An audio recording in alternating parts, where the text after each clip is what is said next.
Kita 2 minggu yang lalu adalah a'dzarul jum'ah wal jamaah, udzur-udzur Jumat dan jamaah. Sudah kita pahami bahwasanya yang dimaksud udzur di sini adalah alasan-alasan seseorang tidak berdosa atau tidak haram jika tidak sholat Jumat, dan juga tidak makruh apabila sholatnya tidak berjamaah. Karena sholat Jumat ini hukumnya adalah fardhu ain.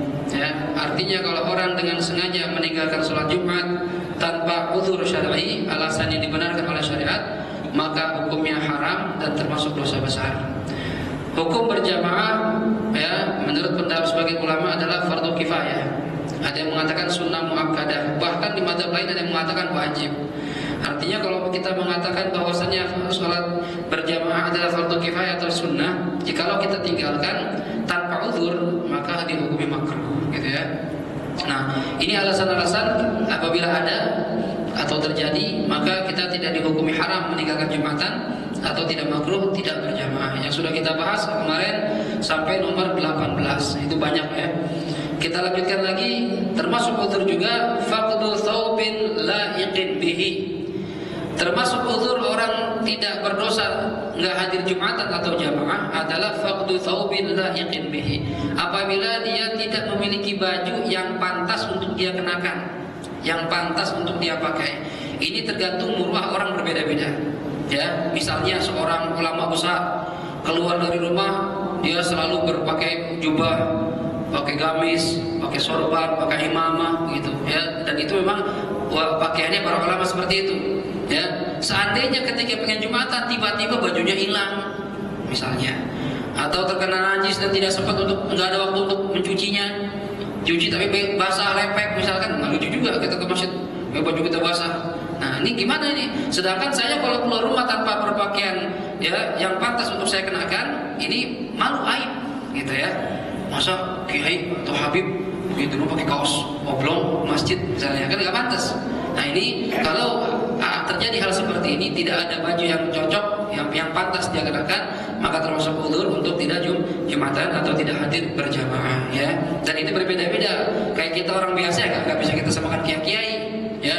Misalnya ulama biasa pakai imamah, pakai sorban. Kita ditanya, "Ini kamu Jumatan?" "Oh, Ustaz, saya nggak Jumatan." "Uzur, Ustaz." "Kenapa uzur?" "Saya nggak ada jubah, nggak ada imamah." "Emang ente bisa pakai?" "Ya enggak." "Ya udah, berarti ente nggak usah pakai gitu pun nggak apa-apa, nggak masalah ente." Ya, ini orang mukanya berbeda-beda, gitu ya. Kondisi orang berbeda-beda, tergantung kebiasaan dia sehari-hari. Taib, yang nomor 19. Berikutnya, ghalabatun naum, ya. Apabila dia ketiduran, nggak bisa nahan, ngantuk banget. Nah, ya ini juga uzur. Misalnya, ya jam 11:30 mau berangkat nih, ya aduh ngantuk banget nih. Misalnya, ya atau jam 11 nih, rebahan dulu sebentar dah, misalnya mau Jumatan. Bablas terus, ya bangun-bangun jam 2, saya mau mandi, mau ngapain? Jumatan, udah pada pulang, udah pada makan tuh orang. Saya nggak tahu, ya tadi kenapa tidur? Nggak kuat saya nahannya. Nah, ini kalau tidak kuat untuk menahan. Tapi kalau masih bisa ditahan, hadir Jumatan. Ya kan, orang ngantuknya kadang-kadang berbeda-beda. Ya, aduh udah ngantuk banget, ya langsung pelor, tahu pelor ya? Nempel molor itu, plak, hilang udah. Ada orang gitu. Dan cuma kalau masih bisa ditahan, wajib kita hadir Jumatan atau jamaah gitu ya. Tapi kemudian at-takhalluf an safar rifqah, ini istauhash. Apabila ya orang tidak berjamaah atau tidak Jumatan apabila dia takut ketinggalan rombongan dalam perjalanan. Nah, kalau Jumatan mungkin tidak terjadi. Kalau misalnya jamaah, ya misalnya berhenti di satu tempat rumah makan misalnya. Di rumah makan itu ada musola atau masjid, ya. Kata pemimpin rombongan, "Ayo makan dulu, makan." Misalnya gitu, ya. Makan itu, ya. Makan.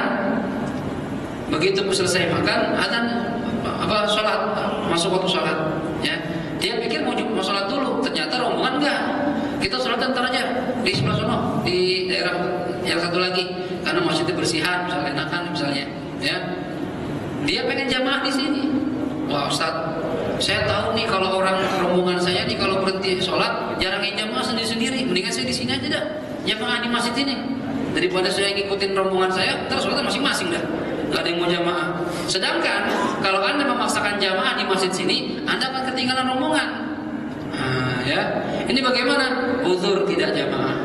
Ya, kapan dikatakan uzur? Ini istauhasya, apabila dia takut kalau jalan sendirian. Nah, ya kayak misalnya satu bus rombongan kan susah juga kalau kita bisa. Cuma kalau konvoi bawa mobil masing-masing, ya, udah jalan aja deh, aku jangan di sini, ntar aku nyusul lah, itu bisa apa? Itu namanya nggak ada kekhawatiran. Cuma kalau sendirian, keren juga, lagi perempuan misalnya, atau kita sendirian nggak ada teman, kita nggak tahu daerahnya, nah, ini termasuk uzur tidak berjamaah, ya, seandainya terjadi ini. Kemudian termasuk uzur juga aklu muntinin nayyin walam yaqdir ala izalati raihatihi. Apabila seseorang memakan sesuatu yang baunya ini tidak sedap, ya, dan tidak mampu atau sulit, ya, susah untuk menghilangkan baunya. Nah, ya, ini juga makan sesuatu yang mentah. Apa sesuatu yang mentah? Misalnya makan pete. Nah, ya, tadi dari kantor keluar istirahat jam 11, misalnya Jumat nih, bukan langsung ke masjid, makan dulu, lapar banget saya nih, makan, ya, mampir ke warung ada pete mentah, bang, petenya bang, sepapan, dimakan sama dia bapak, ya, begitu selesai makan, wah, bau banget nih, ya, dan ini kalau kita ngajak ngomong orang gak bakal nyium baunya. Nah, bayangin kalau kita di masjid, sholat berjamaah satu soft. Ya begitu kita baca Fatihah kan, Bismillahirrahmanirrahim, bau semua nih. Ya apalagi masjidnya masjid AC, misalnya, wah kacau nih. Gimana caranya nih? Wajib dihilangin. Ya, dengan berbagai cara. Ya misalnya kalau sekarang ada sikat gigi, ya beli sikat gigi pakai odol. Gak mempan juga, ya beli Listerine. Ya mahal Ustaz, yang gede, yang kecil aja, karena yang kecil tuh, ya 2-3 kali pakai, ya pakai itu Listerine. Gak hilang juga, beli Go Fresh, yang tempelin doang, tak, gitu kan. Gak hilang juga. Nah kalau gak hilang juga, sedangkan waktu sholat mepet, nah itu uzur. Asalkan dengan syarat kalau ini tidak dilakukan secara sengaja. Jangan begini, mau Jumatan nih, gimana cara biar ke Jumatan? Makan pete aja dah, ya, udah pengen masuk khotbah makan pete sengaja. Tujuannya apa? Biar mulutnya bau, nanti dia gak Jumatan. Nah ini gak bisa. Kalau sengaja memakan sesuatu ini niatnya supaya tidak itu Jumatan, maka kami tetap wajib Jumatan. Jelas kira-kira nih, gitu ya. Nah ini biasakan kalau sebenarnya makan sesuatu yang baunya berbau tidak enak itu makruh, ya. Nah, makruh kalau dengan syarat, ya, makannya itu mentah. Kalau sudah dimasak bagaimana? Ya kayak pete digoreng atau dibakar, jengkol, cabai ini balado kan enak tuh pakai teri misalnya. Ada yang dapat juga kan. Termasuk saya orang Sumatera kan begitu tuh, ya. Nah ini bagaimana? Hukumnya nggak makruh, ya. Tapi ingat kalau kita ingin kumpul di satu ijtima, di masjid kah itu, di pengajian kah itu, disunahkan menghilangkan baunya. Nggak cuma bau mulut doang, bau badan kita. Biasakan kalau kita kumpul di masjid atau pengajian, hilangkan bau badan yang ada dalam tubuh kita. Keringat dengan ketek kan misalnya ada orang bau gitu. Pakai minyak wangi, ya. Pakai deodoran, pakai segala macam supaya ketika hadir kita nggak nyakitin orang lain. Termasuk nyakitin orang ya itu. Kita datang orang nyium bau badan kita kan nyakitin. Ya, apalagi kalau masjid penuh, ya orang mau pindah nggak bisa, ya kan? Sebab sahabat saya pindah gimana lagi nih, ya depan samping dia bau, saya tahan nggak bisa, nih gimana? Nah, itu makruh seperti itu, ya nyakitin orang. Jadi termasuk uzur makan makanan sesuatu yang berbau tidak enak dan masih mentah dan tidak mampu untuk menghilangkannya, ya. Dengan syarat tadi nggak mampu ngilangin, kalau mampu ngilangin wajib ngilangin dan tidak disengaja, gitu ya. Kemudian termasuk uzur juga faqdu markubin laiqin bihi, apabila tidak memiliki kendaraan yang layak. Nah, ini juga untuk sebagian orang, nggak semua orang ini. Contoh misalnya, apalagi orang-orang bangsawan, ya zaman dulu kan raja itu kalau keluar nggak nyentuh tanah, ya, ditandu dari mulai keluar kerajaan naik kayak kereta gitu, ya, tandu atau naik kereta kuda, ya. Nah hari itu mau Jumatan keretanya kagak ada misalnya, ya, atau yang gotong pada sakit misalnya. Ini bagaimana ini, ya? Boleh gak dengan Jumatan? Kalau bagi dia berjalan biasa itu aib, karena dia biasanya kawal, ya, pakai kendaraan, ini termasuk uzur. Cuma kalau orang model kayak kita mah nggak uzur, ya. Nanti kenapa nggak Jumatan? Nggak ada motor, saat di jalan aja. Emang jalan bagi kita aib kan enggak, ya? Kalau kita mah biasa-biasa aja. Kalau orang-orang yang ya bangsawan misalnya itu mungkin, kita mah ini nggak masuk ini, ya nggak masuk bagian kita nih. Tapi kemudian termasuk juga uzur tidak hanya Jumatan dan jamaah, simanun mufrid, gemuk banget sehingga dia sulit berjalan. Kayak waktu itu di TV kan ada yang anak mukul tuh, yo itu kesian jalannya, bangun badannya, angkat badan susah. Nah ini kalau sudah begini, ya jadi nggak diwajibin juga. Ya kesian kalau diwajibin, apalagi masjidnya jauh 5 kilo, waduh, ya nggak ada kendaraan, kesian. Ya, soalnya juga di masjid nyusahin orang ntar. Nah ini nggak wajib, ya. Saatnya ke Jumatan dia nggak dosa. Cuma kalau dia masih bisa berjalan tanpa memberatkan dia, ya diwajibkan, gitu ya. Makanya kita ini jangan terlalu gendut, ya. Gemuk banget juga nggak bagus, kurus banget juga nggak bagus. Sedang aja kata Rasulullah, khairul umur awsatuha, sebaik-baiknya perkara itu yang ada di tengah-tengah. Kalau mau ketang gemuk, ya jelek juga, ceking banget juga, kelihatan gak enak, sedang gitu ya. Jadi badan kita juga enak, ya. Bahkan Sayyidina Ali saja, Sayyidina Umar pernah lagi berjalan di pasar, lihat orang udah gendut, banget itu, ya. Sama tongkatnya Sayyidina Umar tusuk. Ini makan mau kerjaannya, ini begini jadi malas ibadah, gitu ya. Kalau kita kan gitu ya, perut gendut kenapa? Gak olahraga kita, ya makan mulu, ya kan. Malam pengen tidur makan, habis makan tidur, udah jadi dah perutnya doang jadi, badannya kagak, ya jadi buncit. Nah ini, ya. Kemudian termasuk kotor juga al-ishtighal bi tajhizil mayyit, sibuk sedang ngurus jenazah. Nah, kita misalnya tukang mandi mayit di kerjaannya, ya. Hari Jumat ada orang meninggal dunia, kan nggak pakai waktu, ya. Ya ini jam 11:30 tiba-tiba dipanggil, Pak tolong Pak ini mandiin jenazah dulu, atau jam 11 dipanggil, ya. Kalau nggak buru-buru mandi takutnya bau, misalnya kan gitu, ya. Yang tugas kita gimana? Ya udah kerja. Nah kira-kira jam 12 belum selesai ini gimana? Tinggalin apa lanjut? Ya lanjutin mandiin, lanjutin. Uzur namanya, ya. Kalau sampai selesai, ya selesai sampai dia mandi, kafanin. Kalau selesai masih ada waktu, kejar Jumatan. Kalau enggak, ya berarti sholat zuhur, ya gitu. Kalau ini khusus buat yang tajhiz mayit, yang ngurus jenazahnya. Kalau yang nonton enggak, saya nonton aja pasti ngeliatin. Ya kan nonton uzur, enggak, bukan uzur Jumatan itu. Nanti ada bagian ini khusus, kecuali mungkin ahli waris, ya. Ini kalau saya nggak liatin kan takut dilihat sesuatu yang nggak enak gitu ya, uzur. Cuma kalau nggak ada hubungannya, berangkat semua masjid gitu ya. Tapi kemudian termasuk uzur juga wujudu man yu'dhihi fit thariq, apabila di perjalanan ke masjid ada orang yang nyakitin dia. Oh, ya. Saat saya mau ke masjid Jumatan terus, tapi banyak banget premannya Ustaz. Ya malakin mulu. Dia kalau nggak ngasih sih kemplang mulu dia. Digamparin, malamnya masjid pada bonyok kok saya. Gimana? Uzur, ya. Kapan uzur? Kalau kita nggak mampu ngelawan. Kalau ente jawara ya ente bisa main silat, main pukul, ya maju, ya dipalakin tepak pukul, gitu ya. Jangan takut ya kalau ente cemen misalnya nggak bisa bela diri, pada uzur, ya. Kalau ada di jalan itu ada orang yang suka seperti dia, atau ke jalan ke masjid ada begal jalan, ya. Tukang begal misalnya ngeri kita lagi musim-musimnya misalnya, di mana uzur gak apa-apa, ya. Termasuk uzur tidak Jumatan atau tidak berjamaah, ya. Baik, kemudian layali zafaf fil maghrib wal isya. Nah, ini khusus jamaah, enggak apa-apa enggak jamaah pada malam-malam pengantin. Nah, khusus malam pengantin doang. Fil maghrib wal isya, pada salat maghrib dan salat isya. Kenapa salat maghrib dan salat isya ini uzur? Ya karena kan biasanya orang kumpulnya malam. Apalagi pengantin baru, ya kan? Kalau siang Ustaz, ya siang waktunya kerja, ente kerja seharian 24 jam kan enggak juga, ya. Kalau subuh, zuhur, asar enggak uzur. Cuma maghrib isya, malam-malam pengantin ini uzur enggak Jumatan. Enggak jamaah, maaf. Ya. Ini pun berbeda-beda. Malam pengantin kalau nikahnya dengan perempuan yang masih perawan itu 7 hari 7 malam. Itu malam pengantin namanya. Ya. Kalau janda ini 3 hari 3 malam. Ustaz, kenapa dibedain dalam syariat? Malam pengantin janda sama perawan beda. Kalau perawan itu, apalagi orang-orang Arab itu kan gak kayak kita, gak pacaran, ya. Saya waktu di Arab itu ngeliat teman saya nikah itu cuma modelnya, ya, dia ngutus kakaknya atau ibunya ke rumah perempuan itu, ya, lihat perempuannya gimana. Boleh juga kita ngeliat cuma muka sama telapak tangan doang. Ya, di sebagian daerah bahkan gak ngeliat yang lakinya, ibunya paling atau kakaknya diajak sana.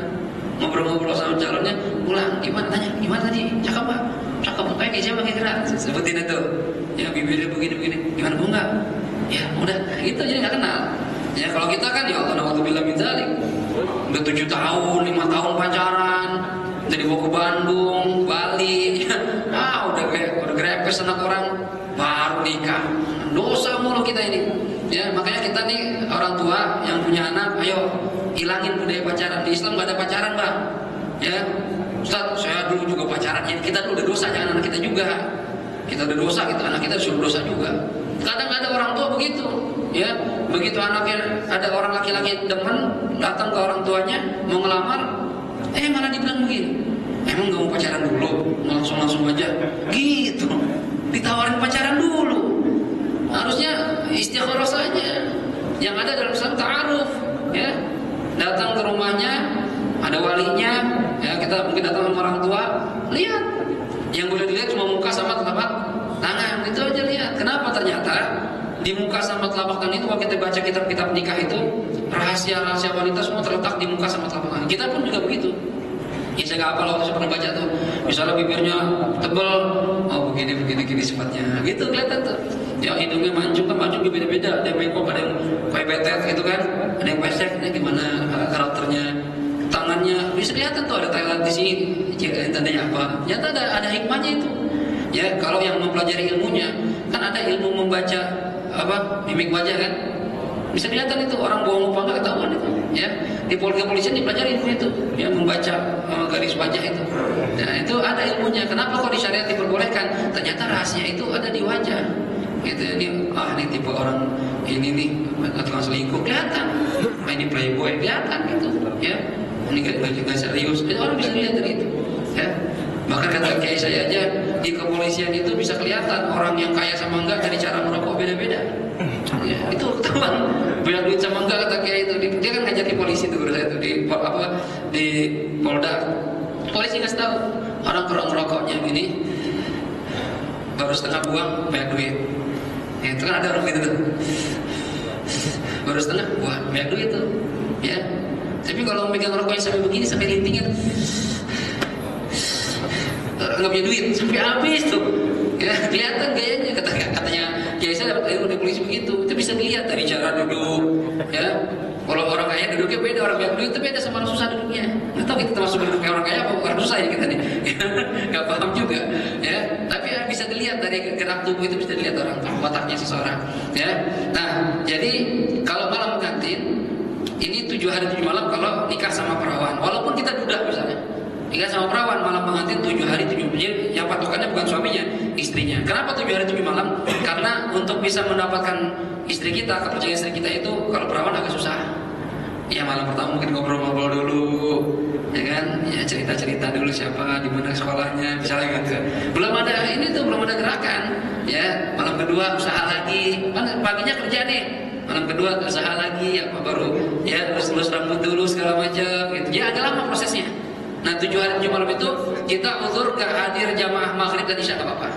Tapi kalau bisa jamaah ya jamaah juga gitu ya.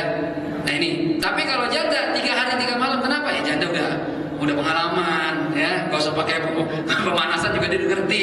Mungkin kita diajarin gini bang, caranya bang, gitu mungkin kalau janda itu, ya. Jadi kalau berbeda-beda nikah sama janda sama perawan, sampai dibikin lagu kan, ya. Yang mau janda apa perawan dibikin lagu tuh, cita-cita apa lagunya tuh, ya.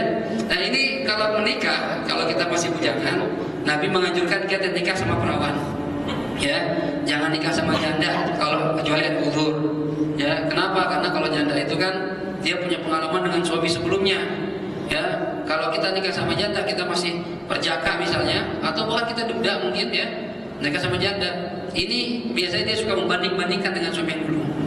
Nah ini yang bikin kita ntar akhirnya pernikahan gak kuat, berantakan.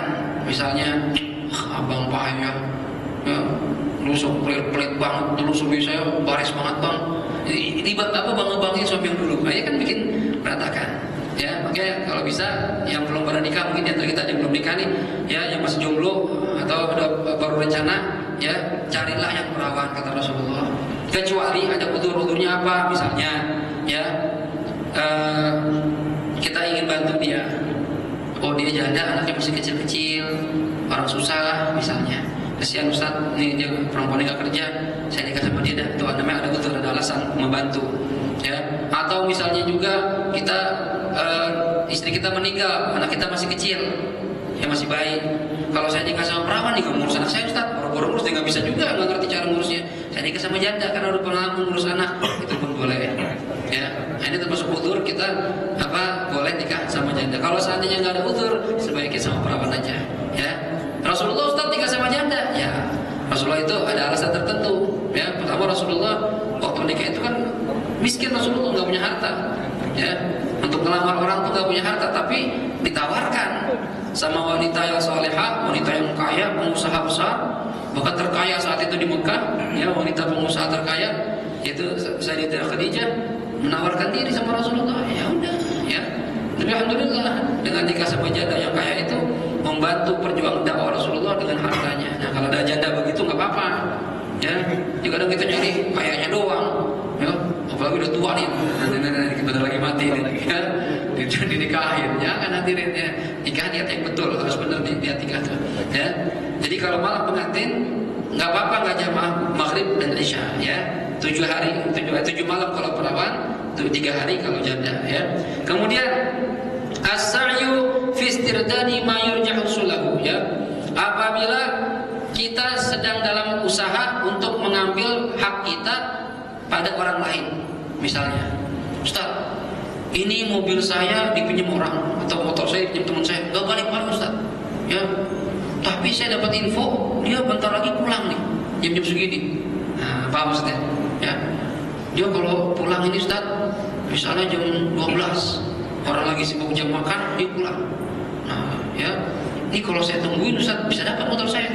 Pas lagi nungguin azan, gimana nih? Waduh, azan lagi. Kalau saya ke masjid, tadi dia pulang saya nggak tahu. Udah pergi lagi, misalnya. Gimana? Boleh kita tungguin. Gak apa-apa, nggak jamaah. Ya, kalau memang diharapkan bisa hasil itu barang kita. Ya, cuma kalau infonya belum akurat ya enggak. Ya, cuma enggak nih tiap hari jam segini cuma sebentar doang. Kalau sebentar ambil baju, ya keluar lagi. Ya, nah ini boleh kita udzur tidak jumatan atau tidak jamaah untuk mendapatkan harta kita yang diambil sama orang lain. Gitu ya. Ini udzur juga. Termasuk udzur berikutnya, a'ma lam yajid man yaquduhu muhtasiban. Ya, apabila ada orang buta, ya, orang yang buta dan tidak ada orang yang bisa menuntun dia ke masjid. Ya, dan dia nggak bisa jalan sendiri kalau nggak dituntun. Kan ada yang walaupun buta tapi dia apal jalan gitu. Ada yang begitu, kalau itu mah wajib. Ini enggak, saya nggak tahu Ustaz, daerah sini saya baru nyampe sini, ikut sama anak saya. Ya, anak saya kerja Jumatan nggak ada yang nuntun Ustaz. Ya gimana ini saya nggak tahu kok masjidnya di mana, ya jalan kemana saya nggak tahu. Nah kalau seperti ini udzur. Ya coba kalau ente bisa jalan sendiri maka tidak udzur. Seperti yang terjadi pada sahabat Rasulullah SAW. Dulu pernah seorang buta sahabat Rasulullah minta izin, ya Rasulullah, ya saya minta izin ya nggak jamaah. Kenapa? Saya buta. Ya kata Rasulullah, di rumah ente ada kedengeran nggak? Nyampe nggak adzan ke rumah? Nyampe Rasulullah, berangkat kata Rasulullah. Kenapa Rasulnya begitu? Karena orang itu bisa jalan sendiri pun bisa, tahu jalannya. Cuma kalau nggak tahu jalan, betul. Jelas ya? Baik. Kemudian termasuk udzur juga sur'atu qiraatil imam ma'bud'i qiraatil ma'mum. Apabila ya bacaan imam sangat cepat sedangkan makmum bacaannya lambat. Nah ini makanya kalau jadi imam itu jangan terlalu lambat, jangan terlalu cepat bacanya, ya. Kalau imamnya terlalu cepat bacanya, sedangkan makmum bacanya lambat, Ustaz saya kalau jamaah di situ, mending saya sendiri aja dah. Emang kenapa? Cepat banget Ustaz. Saya baru Bismillahirrahmanirrahim, Alhamdulillahirabbil alamin, dia udah Allahu Akbar. Gimana bacanya sih bingung Ustaz, misalnya. Ya, saya ketinggalan terus. Ya, kalau saya jamaah pasti ketinggalan. Jadi gimana? Itu udzur gak jamaah. Nah, oleh karena itu sungguh sangat bijak bagi seorang yang menjadi imam di masjid. Ya, jangan terlalu lama juga. Kecepatan juga jangan. Dulu bahkan sahabat ada yang dimarahin, ditegur sama Rasulullah SAW. Ya jadi imam diutus Rasulullah jadi imam satu kampung, imam jadi imam lama banget sholatnya. Ya rakaat pertama Al-Baqarah kan 2 juz setengah. Ya bayangin orang diri 2 juz setengah. Ya rakaat kedua Ali Imran, Masya Allah. Ya yang jamaah di belakang udah gelisah. Nah, akhirnya dilaporin ke Rasulullah, ya Rasulullah, ini antum ngirim sahabat jadi imam di tempat kita, lama banget bacaannya. Ya, anak kecil bernangis, ya. Orang tua udah gak kuat dirinya, bagaimana? Dipanggil sama Rasulullah, sini. Ya, kata Rasulullah, emang ente suka jadi ahli fitnah, tukang fitnah ente. Jadi bikin orang tukang bikin masalah, suka ente. Kenapa Rasulullah? Ente kalau jadi imam jangan lama-lama. Di belakang itu ada orang tua tua, ada orang pengen punya hajat, ada anak kecil yang pengen nyusu, kata Rasulullah. Ya, yang sewajarnya aja. Kalau di rumah silahkan dah. Nanti bangun malam jam 2 diri sampai jam 4 silahkan, nggak apa-apa sendirian. Ya cuma kalau di masjid jangan. Kecepatan juga jangan. Kayak kejadian tarawih di mana tuh, Jawa Timur, daerah mana ya? Yang masuk SCTV itu. Yang bayangin tarawih 20 rakaat plus witir cuma 7 menit. Itu gimana gerakannya sih? Melihat rekamannya, Masya Allah, ya Allah, ini kan sholat bukan main-main ini. Ya, sholat kita sedang komunikasi dengan Allah Subhanahu Wa Taala dengan hati yang khusyuk, bacaan yang benar, tartil, pahamin artinya yang kita baca biar jelas, biar paham juga maknanya semuanya. Ketika kita mengucapkan ihdinas shiratal mustaqim, apa itu artinya? Kita mengucapkan Rabbighfirli warhamni wajburni, pahami artinya. Nah kalau cepat-cepat gimana bisa memahaminya? Ya, apalagi kalau sampai nggak tumanina, malah nggak asal sholatnya. Dulu zaman sahabat ada seorang Arabi begitu tuh, orang Badui, sholat di Masjid Nabawi, ya, tapi lihatin aja, ya, sholat cepat, ya, habis sholat, Nabi Rasulullah salaman, Rasulullah sholli fa innaka lam tusalli, sholat lagi, ente belum sholat, padahal tadi udah sholat, gitu kan, sholat lagi, begitu lagi, cepat lagi, Nabi Rasulullah gimana Rasulullah udah. Sholat lagi, dia belum sholat, sampai 3 kali, balik, gimana Rasulullah? Belum sholat, ulang lagi. Akhirnya capek juga dia 3 kali suruh ulangin. Ya Rasulullah, alimni ya Rasulullah, ajarin saya ya Rasulullah. Gimana sholat yang benar? Kata Nabi, kalau ente rukulah dengan tumanina, ente i'tidal dengan tumanina, berhenti dulu, jangan main buru-buru aja. Gitu. Itu sahabat digituin, bagaimana kita orang biasa. Ya jadi hati-hati. Ya, kalau sholat apalagi jadi imam jangan terlalu cepat, jangan terlalu lama. Ya, cepat banget juga jangan sampai nggak tumanina. Ya, kan orang juga lisannya itu beda-beda. Ada yang bisa baca cepat, ada yang enggak, yang ada yang enggak. Jadi normal-normal aja biasa. Ya, jadi kalau seandainya imam kecepatan, kita bacaan lama, udah nggak apa-apa kan jamaah. Gitu ya, nggak dosa, nggak makruh. Begitupun kalau imamnya kelamaan, kemarin di depan udah ada tuh. Kalau imam bacaan lama banget, waduh Ustaz, saya kalau jamaah di situ Ustaz capek. Emang apa? Ini takbir jam 12 nih, zuhur nih. Selesai jam 1 Ustaz. Wah, Masya Allah, jam 1 zuhur, iya. Tiap hari Ustaz. Saya di situ dah. Dengan sendirian aja saya gimana? Gak apa-apa zuhur. Ya, oleh karena itu pengurus masjid TKF untuk milih imam tuh diseleksi. Ya, jangan main maju aja. Tes dulu bacaannya. Jadi ada pembelajaran dulu, pendidikan dulu, ya. Dites bacaan udah benar belum, minimal Fatihahnya udah benar belum, ya. Kemudian rukun-rukun sholatnya dipelajarin dulu, apa yang membatalkan. Jadi ketika jadi imam dia tahu sah atau tidak sholatnya. Karena imam ini dia dhamin, penanggung makmum semuanya. Kata Rasulullah, yang aman itu jadi muadzin makmum, kata Rasulullah. Muadzin itu dijamin pahala. Cuma kalau imam penanggung pahala, akan dijamin dia nanggung. Artinya bagaimana? Kalau imam sholatnya benar, bagus sholatnya, rukun syaratnya, ya, sunnahnya terpenuhi, itu makmum sah semuanya sholatnya. Tapi kalau imamnya berantakan, Fatihahnya nggak benar, rukunnya ada yang kurang, tumaninanya kagak ada misalnya, ya, auratnya terbuka, ada najisnya misalnya, dia nggak sah, makmum dosa, yang nanggung imam semuanya. Banyak tuh orang di belakang dia. Makanya hati-hati, apalagi masjid besar seperti ini Al Hidayah, ya, imamnya benar-benar diseleksi, dididik dulu, ya, ajarin fikih dulu, fikih sholat minimal, ya, tes Qurannya, kalau udah bisa maju jadi imam. Ini kan kita kadang enggak, ya, mentang-mentang merbot, atau misalnya mentang-mentang kita sering di soft awal, maju-maju aja. Ya jangan, ya silakan di soft awal, cuma harus ngerti juga kalau disuruh jadi imam. Ya, kadang kan kalau masjid nggak ada imamnya begitu. Ya alhamdulillah Al-Hidayah ada ditunjuk imamnya, ya. Orang merbotnya ini diajarin dulu, dilatih dulu, jadi mungkin insyaallah ya cukuplah menurut syarat. Cuma kadang sebagian musola atau masjid itu begitu qomat atau adzan nggak ada imamnya, akhirnya main dorong-dorongan, laju aja. Ya akhirnya orang yang bacanya nggak benar jadi imam. Saya suka nemuin itu di masjid-masjid, ya, mall-mall gitu kan, yang nggak terurus, TKM-nya nggak rapi, ya. Dari takbir kita udah lihat, ya, dari takbir Allahu Akbar kelihatan bacaannya, ya. Ada orang yang nggak bisa baca Allahu Akbar, dari Allah aja kita udah, ya, imam bacanya Allahu Akbar, ya elah.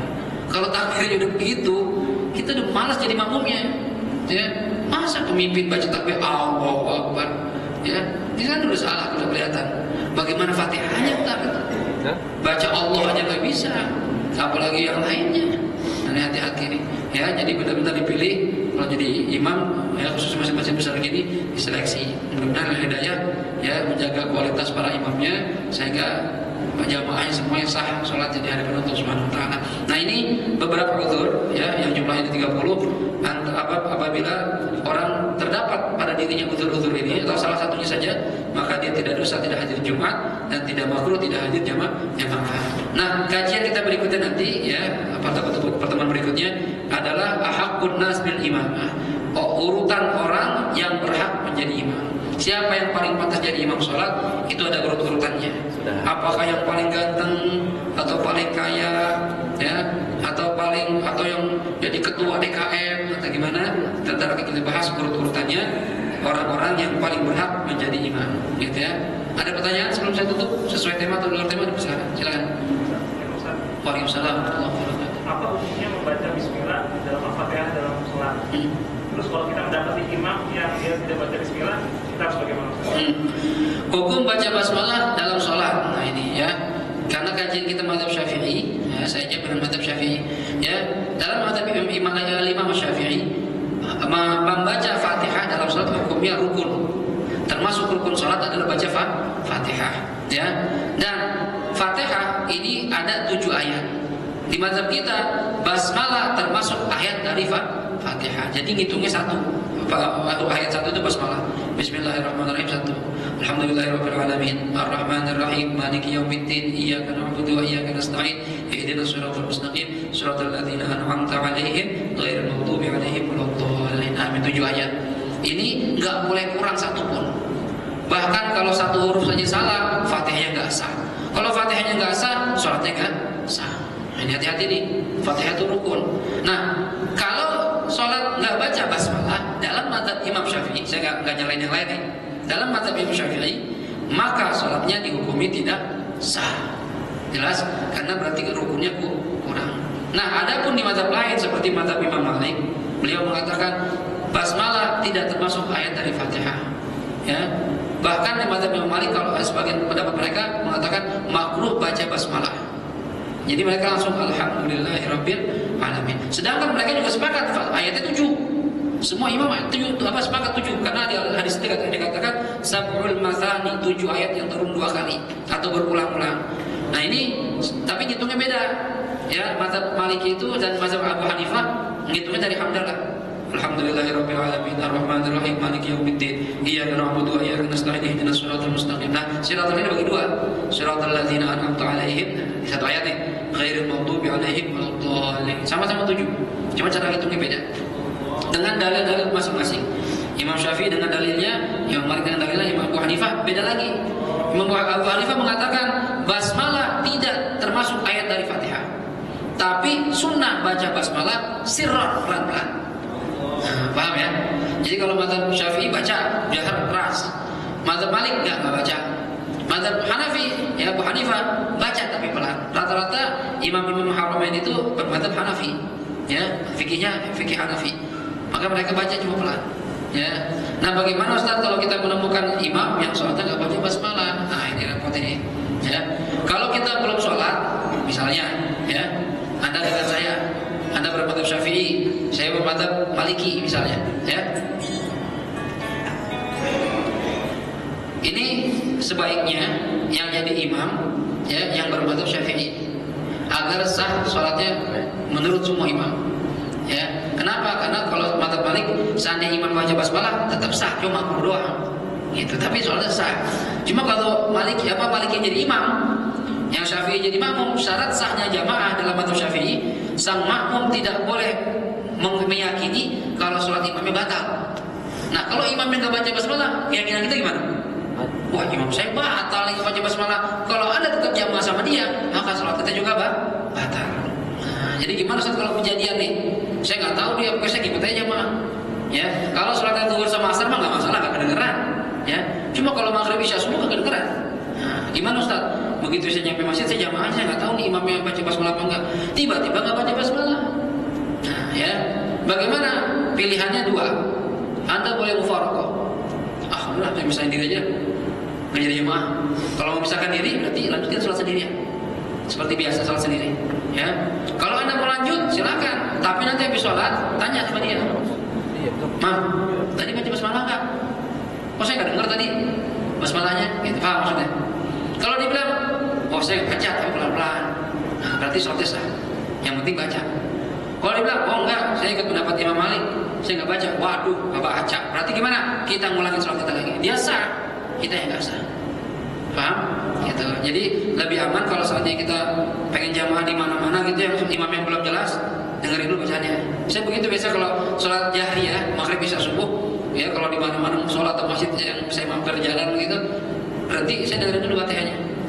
Kalau benar fatihahnya lanjut. Kalau enggak, kan kita ngaji juga kan, ibaratnya kita tahu nih makhrajnya benar apa enggak, tajwidnya benar apa enggak, panjang pendeknya gitu kan. Kalau salah, ya ngomong roh aja nggak bisa, ngomong ain aja nggak bisa. Kan ada orang begitu, alhamdulillahirabbil alamin. Ini udah salah. Satu huruf salah dalam Fatihah, nggak sah Fatihahnya. Kalau Fatihah nggak sah, sholatnya nggak sah. Kan repot ini. Makanya hati-hati. Jadi kondisinya kalau Anda menemukan seperti itu, lebih baik dengerin dulu. Kalau sudah terlanjur ikut, misalnya saya ngikutnya dari ruku, saya nggak dengar. Ya, begitu rakaat kedua saya bangun, atau misalnya saya dari sujud, begitu bangun dia kok baca basmalah, mufaraqah saja. Niat memisahkan diri, gitu ya. Jelas ada lagi yang katanya? Ya. Kalau mufaraqah itu kita tetap di dalam barisan atau kita bisa? Kalau mufaraqah kita tetap dalam barisan. Ya. Beda sendiri. Kalau saatnya kita bisa mundur, kalau misalnya soft belakang kosong bisa mundur, nggak apa-apa. Kita mundur sendiri supaya yang masih ngikut ngerapat. Cuma kalau di belakang kita ada soft, depan kita ada soft, gimana Ustaz? Ya, maka tetap di situ. Tapi kita nggak mengikuti imam. Ya, kalau bareng tapi bukan nunggu, nggak apa-apa. Misalnya pas banget dia selesai, kita selesai ruku, nggak apa-apa. Tapi kalau sampai nunggu, wah pengen ruku, nggak enak nih, belum ruku nih, terus saya dilihatin lagi, itu nggak boleh. Ya, kalau nunggu orang yang bukan imam kita, maka sholat kita batal. Jelas kira-kira? Jadi ini saya itu paling utama Ustaz. Iya. Pertama, jadi saya nggak bisa mundur, cepat. Akhirnya saya maju, jadi samping imam saya sholat. Sendirian? Iya, artinya tidak mungkin sebenarnya. Ya, sebenarnya anda di soft sendiri pun nggak apa-apa. Di soft saja itu nggak pindah nggak apa-apa. Kenapa? Karena anda mufaraqah dengan uzur, karena ada uzur. Ya, beda kalau mufaraqah nggak pakai uzur. Makruh begitu. Cuma kalau mufaraqah dengan uzur nggak masalah, tidak memutus soft. Gitu ya. Tapi kalau memungkinkan misalnya ke belakang baru ke depan, kayak kan kelihatannya aneh itulah. Imamnya jadi dua ini imamnya gitu. Yang mana jadi imamnya? Ya, kalau mudah lebih aman mundur, cuma jadi fitnah buat jamaah. Gitu ya. Kalau bisa mundur silakan mundur, kalau nggak bisa tetapnya di soft. Cuma bergerak sendiri karena sudah lihat mufaraqah. Jelas ya? Ada lagi mau nanya? Nggak ada? Oke, kalau nggak ada, kita tutup kajian kita. Ya, insya Allah ketemu 2 minggu lagi. Kita lanjut ke kajian kita masalah fikih. Ya, mudah-mudahan ilmu yang kita dapat di siang hari ini bisa kita fahami dan mudah-mudahan bisa manfaat buat ibadah kita sehari-hari, dan mudah-mudahan dengan ilmu yang kita punya, ibadah kita dianggap sah dan benar di mata Allah Subhanahu Wa Taala, juga diterima dan pahala nanti kita akan rasakan agar mendapat ridho dari Allah Subhanahu Wa Taala. Dan kita juga berdoa pada Allah agar Allah ampuni semua dosa-dosa kita. Allah beri kita nikmat panjang umur dalam sehat walafiat, dalam taat kepada Allah dan Rasulullah Sallallahu Alaihi Wasallam. Allah berikan kita rezeki yang halal, yang berkah, yang baik, yang cukup, yang banyak, yang tidak menyusahkan kita di hadapan Allah Subhanahu Wa Taala. Allah kabulkan segala cita-cita kita, hajat-hajat kita dan doa-doa kita, hajat dunia maupun hajat akhirat. Dan kita mohon Allah jadikan kita hamba yang salihin dan muttaqin. Allah jadikan istri-istri kita istri yang salihat, anak, cucu, cicit, keturunan kita jadi zuriyah yang salihin dan salihat. Allah menjadikan rumah tangga kita sakinah, mawaddah, warahmah. Allah mudahkan semua urusan kita. Allah gampangkan kita dalam bayar hutang-hutang kita. Allah sembuhkan kita dari segala penyakit kita zahiran wa batinan. Dan kita mohon kepada Allah Subhanahu Wa Taala agar Allah matikan kita dalam husnul khatimah, mati sedang ibadah kepada Allah, masuk kubur tanpa diazab, masuk surga tanpa dihisab, dikumpulkan dengan Nabi kita Muhammad Sallallahu Alaihi Wasallam di surga Firdaus. Dan kita mohon kepada Allah, mudah-mudahan di pilkada yang akan datang Allah berikan kita gubernur yang muslim, yang takwa, yang cinta pada Allah, cinta pada Rasulullah, cinta pada rakyat Jakarta. Dan kita berdoa mudah-mudahan saudara-saudara kita yang masih membela orang yang non muslim, Allah buka hatinya, Allah beri hidayah pada mereka agar mereka ikut aturan Allah Subhanahu Wa Taala, agar Allah jadikan Jakarta ini suatu negara, satu provinsi, baldatun thayyibatun wa rabbun ghafur, provinsi yang berkah yang dapat ampunan dari Allah Subhanahu wa taala. Ala hadhihi niyyah wa li kulli niyatin salihah wa ila hadratin Nabi Muhammad sallallahu alaihi wa alihi wasallam. Al-Fatihah. A'udzu billahi minasyaitonir rajim. Bismillahirrahmanirrahim. Alhamdulillahi rabbil alamin. Arrahmanir rahim. Maliki yaumiddin. Iyyaka na'budu wa iyyaka nasta'in. Ihdinas siratal mustaqim. Siratal ladzina an'amta 'alaihim ghairil maghdubi 'alaihim waladdallin. Amin. Astaghfirullahaladzim. Astaghfirullahaladzim. Astaghfirullahaladzim. Bismillahirrahmanirrahim. Alhamdulillahi rabbil alamin. Allahumma salli ala sayyidina Muhammad wa ala ali sayyidina Muhammad. Rabbana anfa'na bima 'allamtana.